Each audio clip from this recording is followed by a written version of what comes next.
So today, welcome everyone.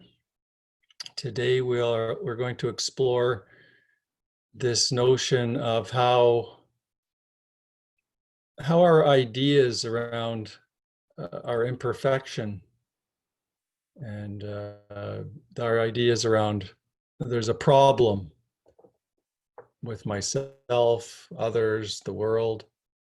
In particular, we'll talk about problem around self, how that is an illusion and how that can really be an impediment to our spiritual growth or our progress, I guess you could say, if that's the word to use, along the path.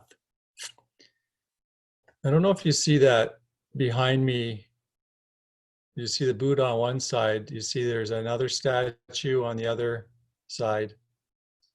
Um, and that's Manjushri. And he or she has a sword. That's what the arm being held up is holding onto a sword. And the idea is that it's a kind of a symbol for wisdom, the symbol of the truth of our nature, the ability to discriminate between what's true and what is not true. So it's a flaming sword. I don't know if you can see that, but the sword is actually flaming. So it's kind of indicating there's a seriousness to this and an immediacy to this seeing, this wise seeing of our true nature. So the illusion, in a sense, is getting cut by the sword. It's cutting to the core of truth with this sword. There's an aspect within each of us that can kind of discriminate non-conceptually what is true. And this symbolizes that kind of non-conceptual discrimination or cutting to the core of truth. And when I first saw this statue, it really caught my attention. It in a sense spoke to me and transmitted something to me. We were in Nepal wandering around and I saw it, and so we were backpacking and traveling for I don't know months. And yeah, I don't know if you can tell from there, but it's not a small statue. It's a good foot high at least. And so I thought, no, this is silly. I'm not going to buy this. And it's like almost solid brass. It's heavy. This is not something I need to do. But I couldn't. It kept calling to me, and for some reason I kept ending up in front of this store, and eventually I just had to buy it. So I bumped into Manjushri in Nepal, and that was I ended up having to carry it for a month. But every once in a while I would take it out, and it would just kind of transmit this idea of wisdom to me, and I didn't mind carrying it. I kind of always knew Manjushri was in my backpack there, reminding me to bring wisdom to what I was doing. Now, the other thing that you probably can't see is there's very soft features. It's a very feminine statue. Although there's a flaming sword in the hand, the features and the flowing clothing is very feminine and very soft. So it's bringing this aspect to the practice as well. It's a discriminating wisdom, but there's also a softness and a fluidity or flow to it. So our intrinsic wisdom has this fluidity to it. It's not harsh or fundamentalist or this kind of tightness to it. It's a softness, and the loving kindness guided meditation really brings that aspect of the softness of the practice to cutting through illusions, cutting through the illusion, and the illusion that we're the particular illusion that we're looking at today is the illusion of imperfection, the illusion that there's a problem or that I'm not good enough. Um, it's a very powerful illusion, and perhaps more powerful in the Western context of this practice.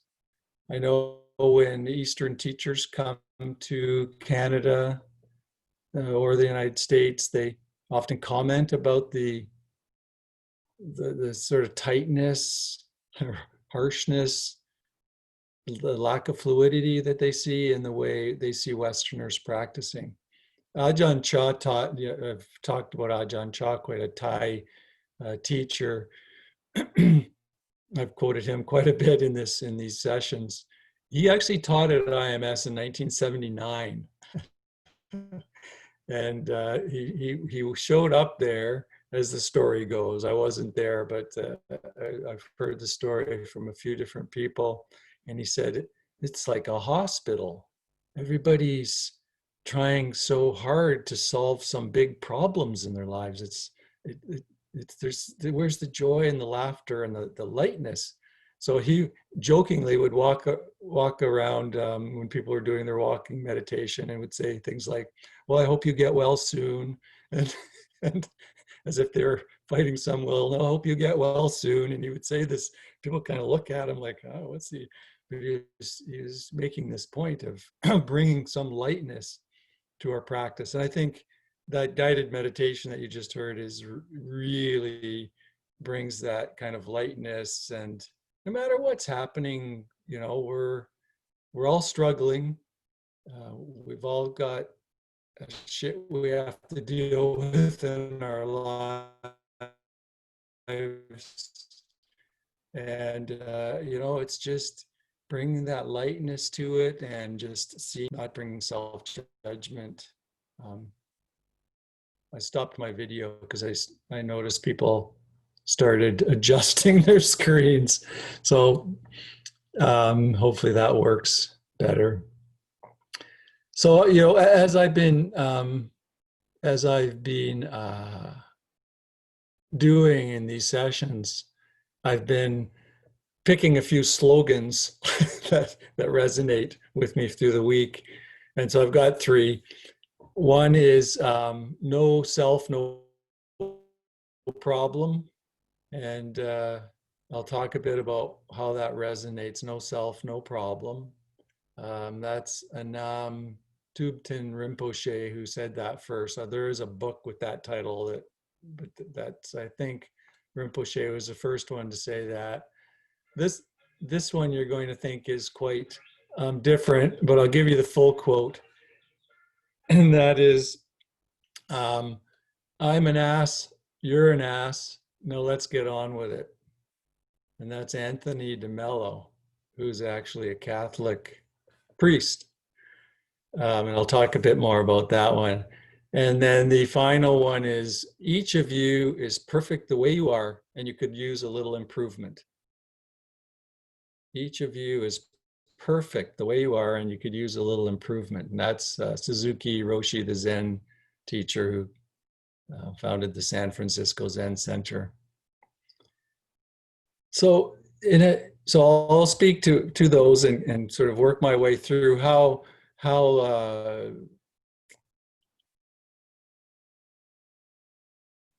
let me bring back the video here and see if it works. How the idea of problem, I'm not good enough, is an illusion, one of the most powerful illusions. And then how we can, what kind of practices we can bring to seeing that illusion, cutting through to the core of the truth around that illusion. How we can get to the bottom of it, so to speak. So life perceived from ego mind, from the self, is there's always a problem, right? Life perceived from the ego mind, the self, there's always a problem. That first slogan, no self, no problem. If the self is seen through, there's no problem. From the ego mind's perspective, the small self, there's always a problem. It's always looking for a problem. If it can't find a problem, it often just invents one, because the mind is a problem solving machine, which is helpful to us in navigating through the world, but it puts us in this place of always having a problem and seeing problems. Life perceived from the awakened mind, there is no problem. There's no problems.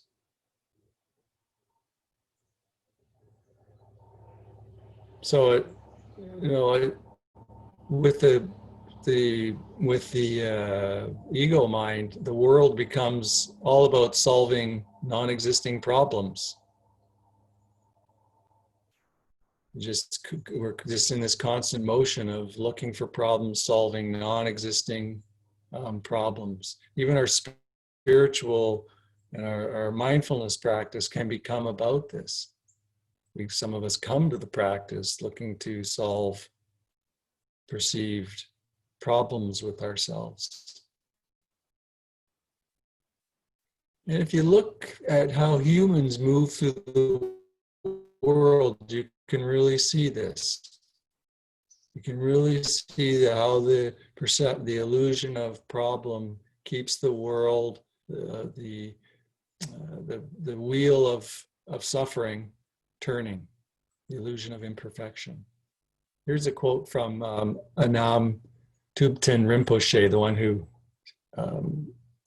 had the quote, "No self, no problem." There are many words we can use to describe what our true nature is. The simplest name in Buddhism for that is Buddha nature. The definition of Buddha nature is that we are already enlightened. We are perfect as we are. When we realize this, we are perfect. When we do not realize this, we are also perfect. So it's pointing to that illusory nature of problem, the illusion of perfection. And then the illusion of perfection can keep us, or the illusion of problem can keep us searching for enlightenment.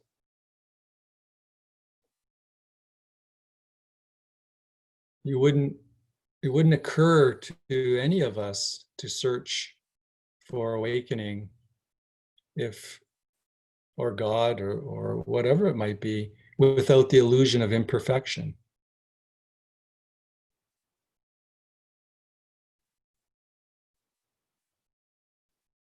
But awakening doesn't solve any problem. It just points out that there is no problem. The awakening is really seeing through that illusion, cutting through the core of that truth. Now we have difficult situations that we have to deal with that in lives that get dealt with. So I'm not denying that. Here's a quote from Suzuki Roshi from the book Zen Mind, Beginner Mind. Emotionally, we have many problems, but these problems are not actual problems. They are something created. They're problems pointed out by our self-centered ideas or views. So again, he's pointing to that notion of the self, simply fabricating and creating the illusion of problem. So we have these emotional problems, and we can see them, and we have these difficulties,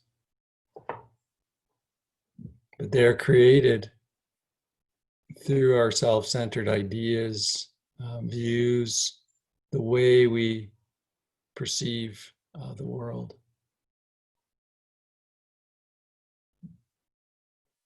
So also, when I say there's not a problem, I'm talking about something deeper than the appearance of things.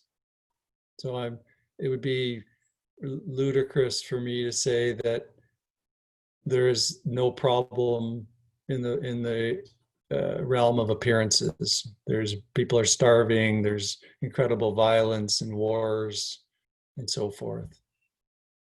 So I'm talking about something deeper than the level of appearances.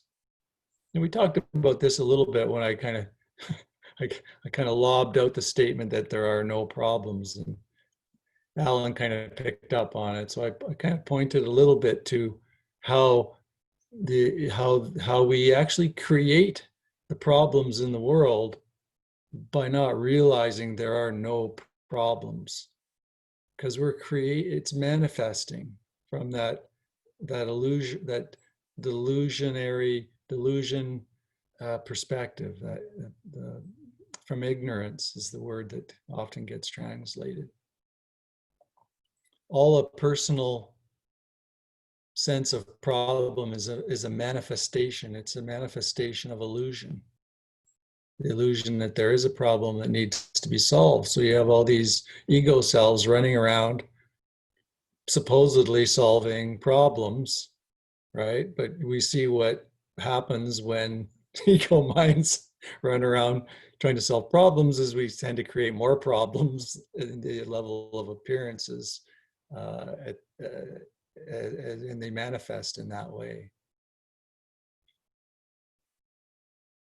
So there would be no wars, no famine, no violence without the perception that there's a problem that needs to be solved or controlled. That perception, if this illusion didn't exist, we wouldn't be creating all these problems in the relative world. So the deepest revelation in that sense is ultimately that there isn't a problem. And that's why this practice is all about being with what is, not fighting with what's arising in each moment. Another quote from Anthony de Mello, the Catholic priest: enlightenment is absolute cooperation with the inevitable. That's a sentence and a half, eh? Absolute cooperation with the inevitable. So not struggling with what is, not trying to solve whatever's arising, judging and then solving. There's something imperfect here. I need to solve it. I need to manipulate it.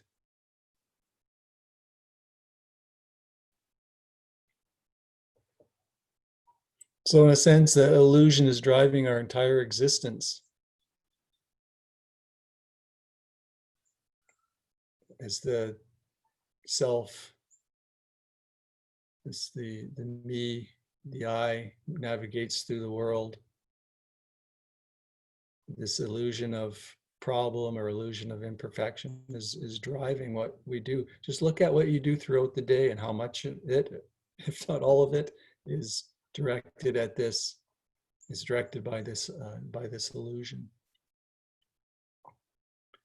Even meditating, meditators are attempting to solve a problem or problems by their practice.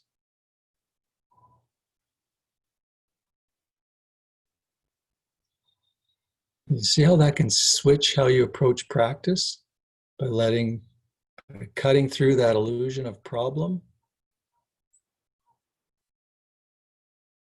The loving kindness meditation really pointed to that, just constantly letting go of any judgment about what's arising in the present moment and bringing kind awareness to it. That word, kind awareness, that cutting wisdom with that soft flow.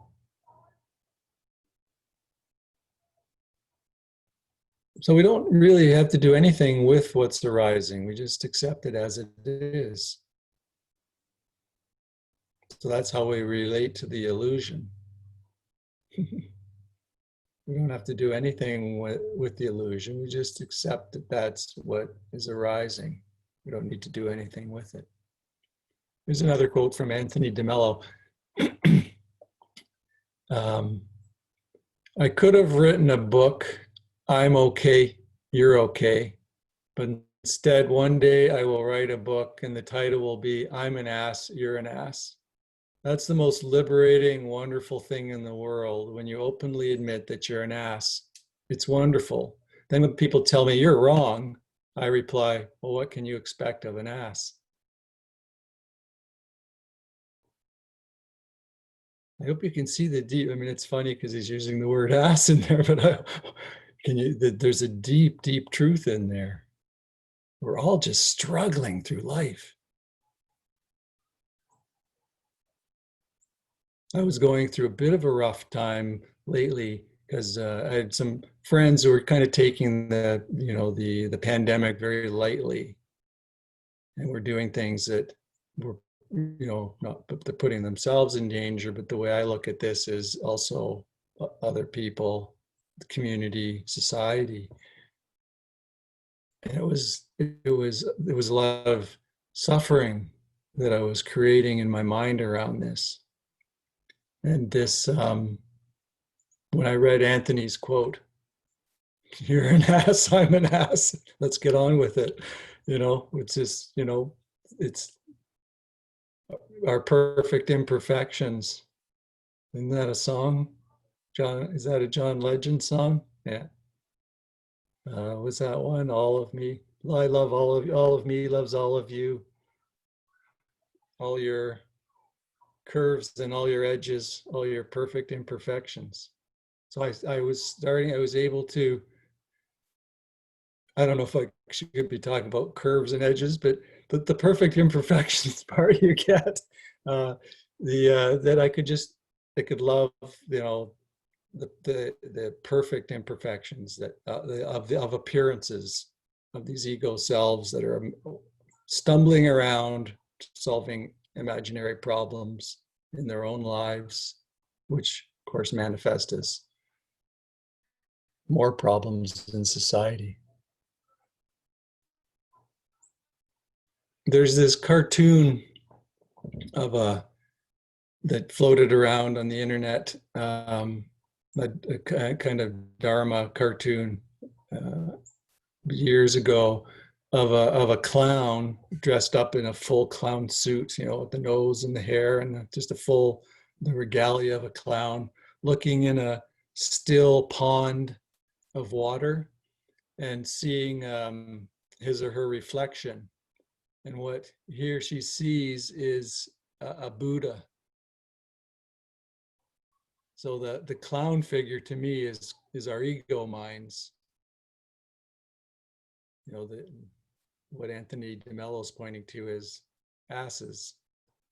Here, the image was a clown, but in the stillness, the ego mind could still, or the clown could still see their true nature, their Buddha nature, their pure awareness.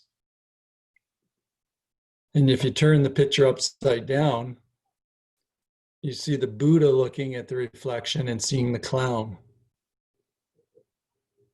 So when Buddha looks out, it sees clown nature, our personality, humanness, the self. So Buddha seeing clown, clown seeing Buddha. The difference is, from our Buddha nature, our clown nature isn't a problem. Right? From Buddha nature, our human nature is not a problem. Even if there's confusion, anger, or whatever, it sees it clearly, not as a problem. It just sees it as it is, without any secondary interpretation, secondary thoughts, stories added on about it. The emotional reaction that Suzuki Roshi spoke about, that we create as as our out of the illusion of problem. So your Buddha nature doesn't see a problem. It looks out. It's not our human nature, our clown nature is not a problem. It just is. One of my favorite poems, I was first introduced to it by John Kabat-Zinn years ago. He said it was, at the time, his favorite poem. And then I think I just heard a talk from Vinny Ferrero. Am I saying the name right, Mike? Ferrero. No. Ferraro.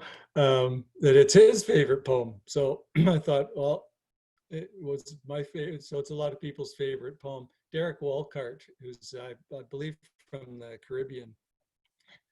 The time will come when with elation you will greet yourself arriving at your own door in your own mirror, and each will smile at the other's welcome and say, sit here, eat.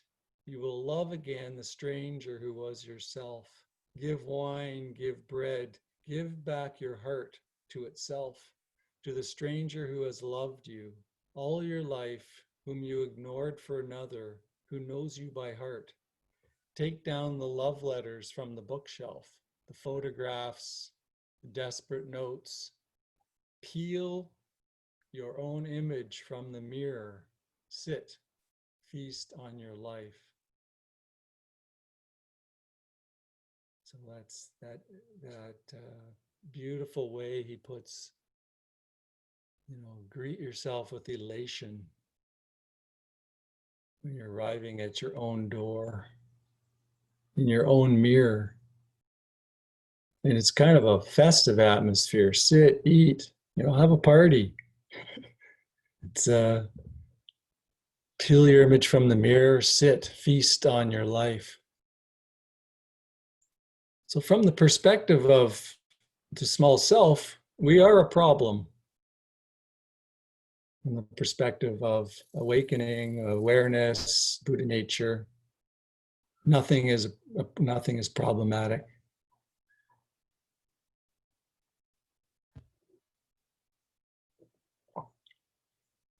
So if you want to see a problem, go into your mind. If you want to see no problem, rest in awareness.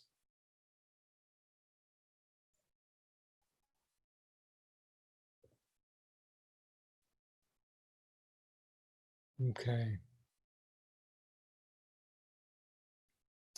So as I said at the beginning, can we lighten up in our practice?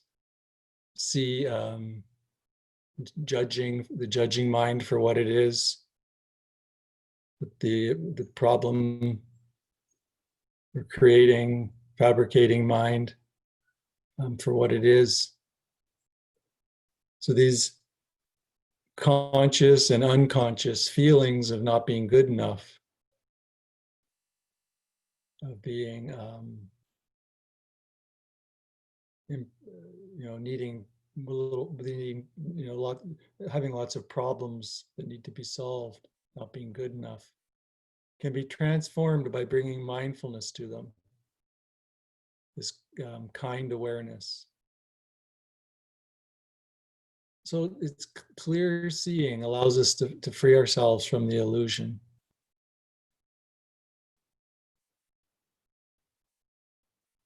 Clear seeing. So without clear seeing, we get caught in the wheel of proliferation, right? And you can all relate to that in your lives, right? Something happens, thought arises. So say you're at work, and a person walks by and doesn't acknowledge you. And a person who usually acknowledges you kind of just walks by, doesn't say hi, doesn't even acknowledge you. So that's contact, right? You've just had a sense contact. Perception arises. They must be upset, right? Thought arises. I didn't return his email today. I wonder if he's mad at me. Story arising. I forgot to return Brenda's email today too.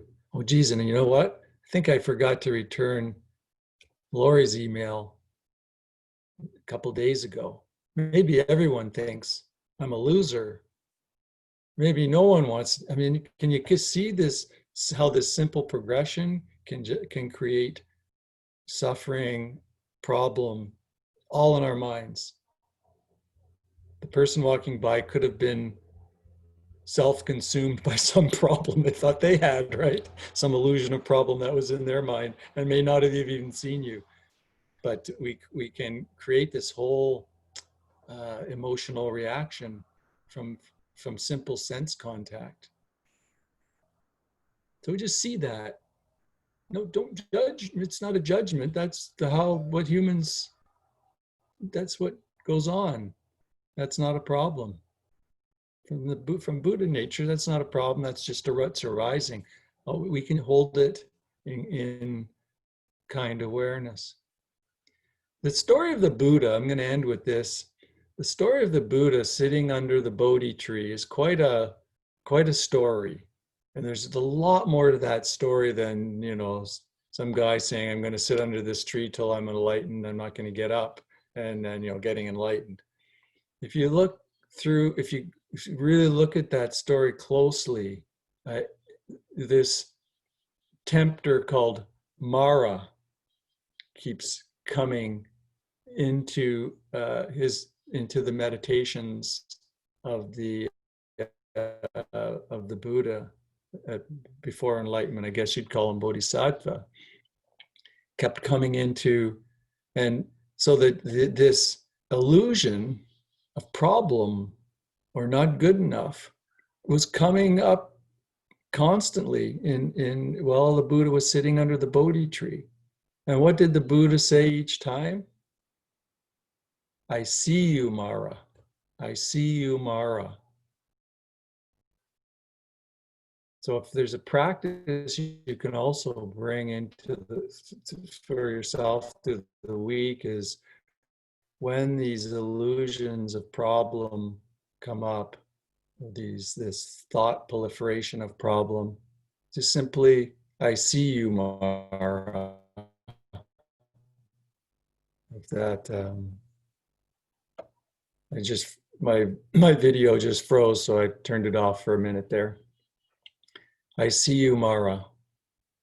If that resonates with you, you're basically saying, I see what's there. It's just what's arising based on causes and conditions.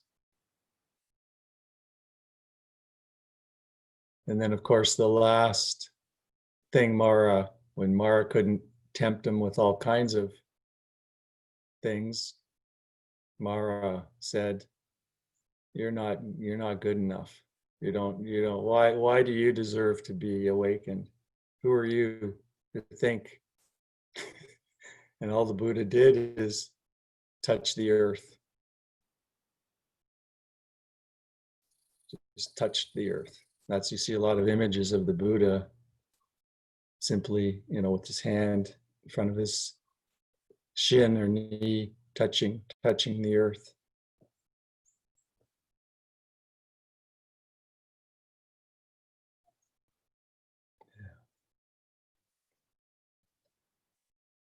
So we'll end there. And are there any questions or comments?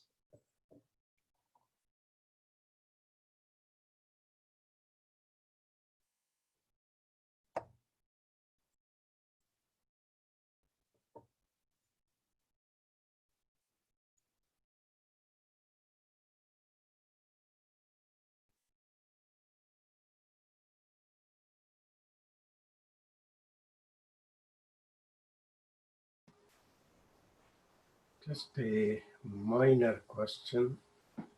Mm-hmm. When you are looking at your so-called problems, but when you are in a certain relationship, in a social issue, the other person around you is asking you to do something or is expecting you to do something which you yourself think, or I myself think, it is not the right solution. So you're caught in a bigger conflict. How to address that one?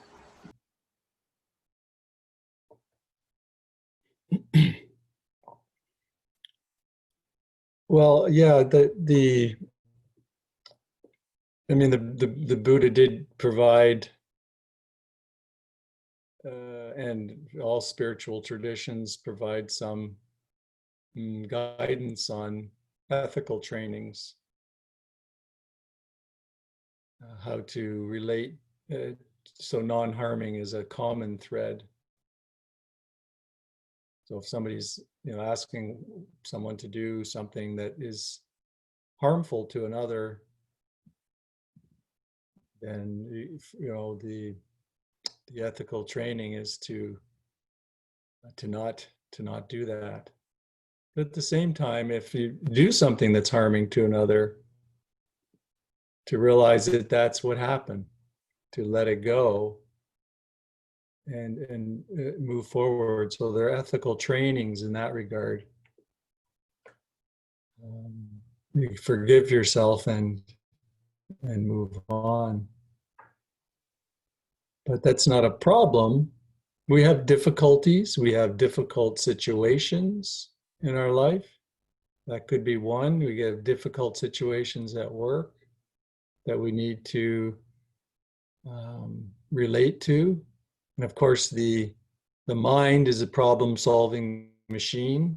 So the mind will want to solve problems. And as I said at the beginning, that's not a bad thing in the relative world of appearances, navigating through the world, getting your car started in the morning, or getting your, toaster to work to make toast, or, getting your kids off to school, or whatever it might be that can, that all happens. And the mind is really good at navigating all that. So I'm not saying that doesn't occur. What I'm pointing to is how we relate to all this navigating in the world. And if we relate from it with that same mind, so there's practical mind, as I've pointed to, 10% of what the mind does is practical, 90% is creating unnecessary problems. So I would say, to answer your question, it's a combination of falling back on your ethical trainings and also, using the practical mind to address whatever needs to be addressed that's in front of you. And then you move on. Don't create a problem. The word problem is key here. It's different than difficulty, or it's this very specific word. It's the notion that there's something wrong with the present moment. I got to change it somehow to make it better. I'm not just going to relate to it, I got to solve it. All right, so you can allow the present moment to be how it is, and in that allowing, a real wisdom can then inform what you do next. So you can flow from that wise place rather than the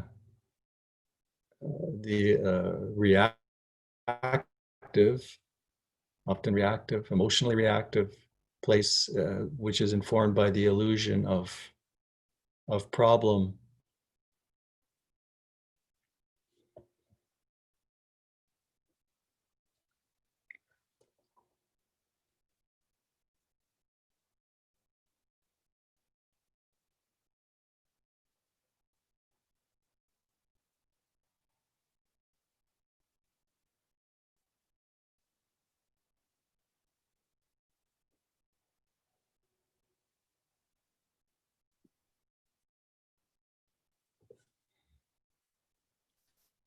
I'm finding that I'm struggling with these concepts, and I'm trying to relate them to other concepts that we've talked about.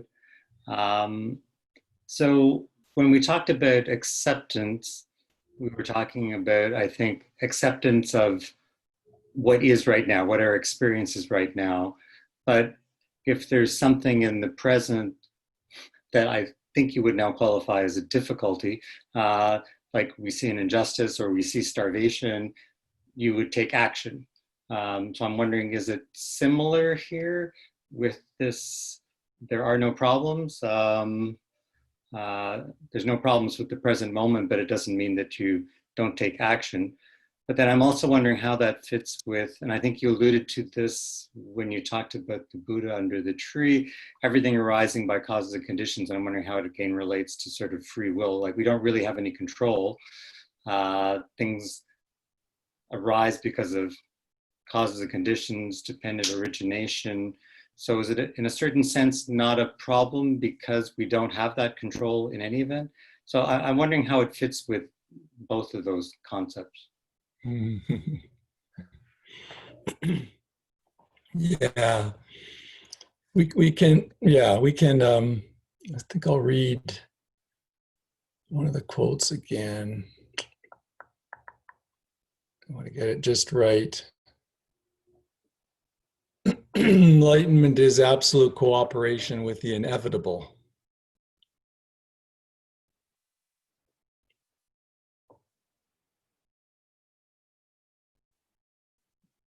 Right? The inevitable. Absolute cooperation with the inevitable. So when we, from the ego mind's perspective, no, I'm nothing's in it. I'm going to struggle with everything. I'm going to constantly try to control things so that I'm happy, and that to be happy, which is, we all want to be happy. The illusion of how to create that happiness is by solving problems. I want to get more of what I desire, what's pleasant, and I want it to stay around. I don't want it to leave, which flies in the face of impermanence. And I want to get rid of all the stuff that is unpleasant, and I want it to stay away. So you can see that that's creating constant problem. So that's not being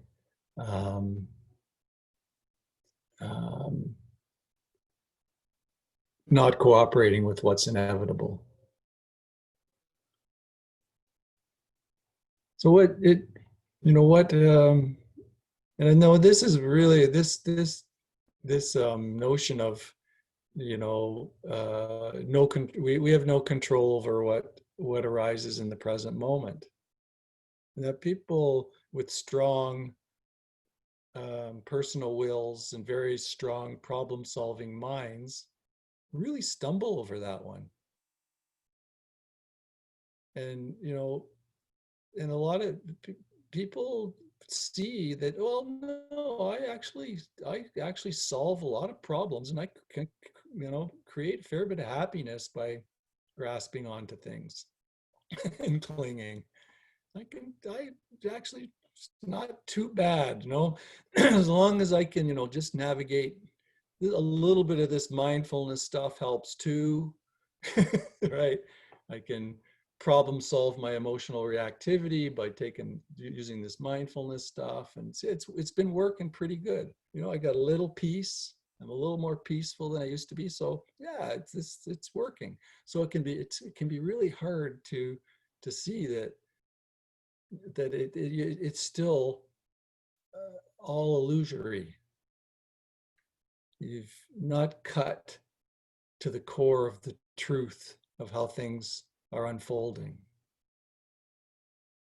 So yeah, you can be a little happy. You can find a little peace. But these teachings point to awakening, which is awakening to the true nature of the way things really are, which is there's total peace. There's no problem. There's no problem. from Buddha nature, there's nothing is problematic. But of course, from that you engage in the world. So you still manifest in the world from Buddha nature. You still see clown, but clown nature isn't a problem. It's just what is. It's so to go back to my friends who I was having judgmental thoughts and some proliferation and creating suffering in my mind around it. My illusion was that they need to be perfect. Now, I need to be perfect, and they need to be perfect. No asses allowed. Right? To use DeMello's word. Yeah, and so and that's really what brought this up for me. And I've been suffering with this for a few weeks. And so I finally saw the illusion that was underneath the creation of this suffering. And it doesn't mean I don't act in the world. So, when I was suffering with it, I was actually a little snippy with them. I was emotionally reactive. And once I kind of saw through the illusion, I could actually communicate with them in a much more easeful and constructive way. It didn't mean I didn't address it, because I think it's important.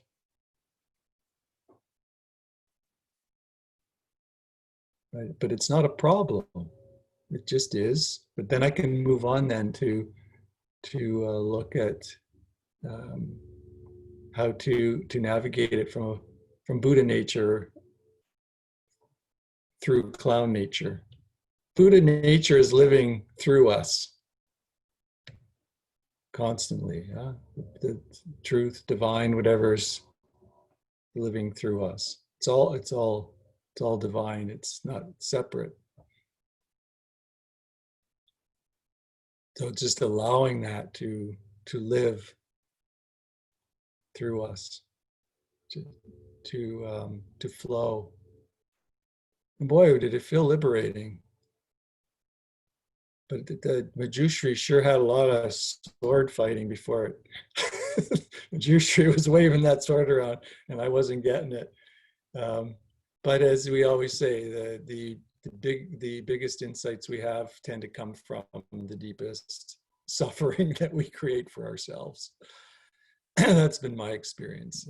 The more I create suffering, the deeper the insight tends to be, and the more I sort of really see what was occurring, what I was creating. So even that's not a problem, right? Yeah. I hope I'm being clear enough. I know it's difficult teaching.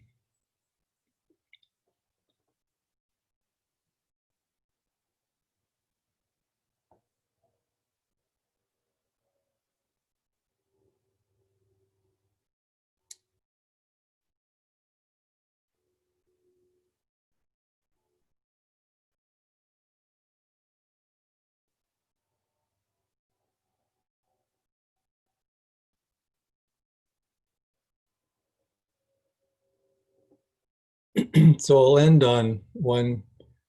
So when one of the telltales of the illusion of problem arising is when you see emotional reactivity in yourself. And when you see emotional reactivity, you can simply see it. I see you, emotional reactivity. Mara, I see you. That's all you need. That's all that needs to be done at that point.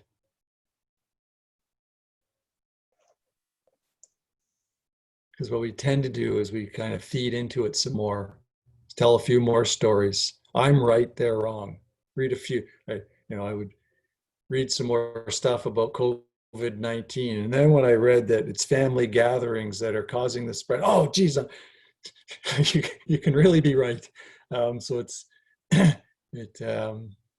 you can see the suffering, but if you just say, I see you, Mara, I see you, emotional reactivity. You just see it. It's not a problem. It's just what is. It's just what's arising. And then from there, you can move on. Between stimulus and response, there's a space, and in that space is your power, to quote Viktor Frankl.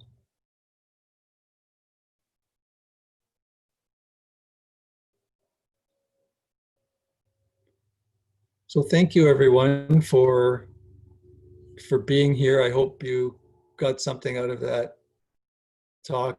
I know it was more about my week than maybe yours, so I hope I hope something resonated in all that for you. And maybe it'll also become clear for me as a teaching as I process it some more through the weeks. I'm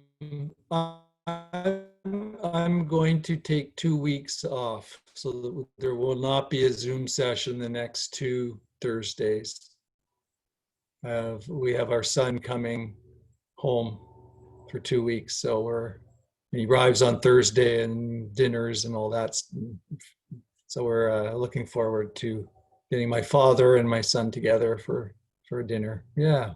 So just for 2 weeks, and then I'll be back. So I will send out an email telling everybody that. So yeah, I'll miss you all, and be well. And I hope to see you all back in, well, I guess it'll be 3 weeks, right? Because we have two Thursdays with no session. I send out an email. I might send out a teaching or something by email. We'll just have to see what comes up. A practice that you can engage with in between, and maybe a recommended talk or something. Okay. Bye, everyone. Thank you Thank you, very Care. Stephen. much. Bye. Bye, everyone. Have a good break. Could I take a moment? If anyone wants more Vinny Ferraro in their lives, he does teach a class every Friday night. It's in San Francisco, and it starts at 7:30, so it's 10:30 Eastern time and goes till about midnight. I Wow. just thought I'd Yeah. put that out there. It's Big Heart City Meditation is the name of the group. If you have a talk, Mike, that you might recommend of his, that I could send it out to the whole group too, and that we could just listen to at our own time if 10:30 doesn't work. Yeah, I mean, Sleep. I'll put the website in the in the chat here, and they've put where'd Zoom go? There you go. So they put up a whole bunch